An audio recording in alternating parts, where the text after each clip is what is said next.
Ovaj trenutak je zaista važan za sve one porodice, odnosno ljude koji su se vratili ovde u naše mesto. Kako se mladi bračni parovi doseljavaju i kupuju placeve, otuda i potreba da se ovde izgradi jedan vrtić i da se ova škola uredi. Moj sin pohađa ovde 1. razred, mlađi sin je 8 meseci, tako da bih voleo da zajedno ovde pohađaju ovu školu.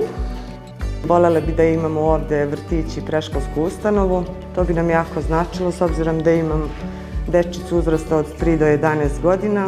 Ovo bi zaista mnogo značilo da spasemo te mlade ljude, da svoju decu ne odvode ponovo u centralne objekte, već da deca borave u vrtiću, da borave ovde u školi, jer smatramo da je ovo sada trenutak da zadržimo mlade. Uvijek sam želela da osnovim svoju porodicu i da živim ovde sa svojom decom na svome, jer sam i ja odavde i svoje detinjstvo sam provela ovde.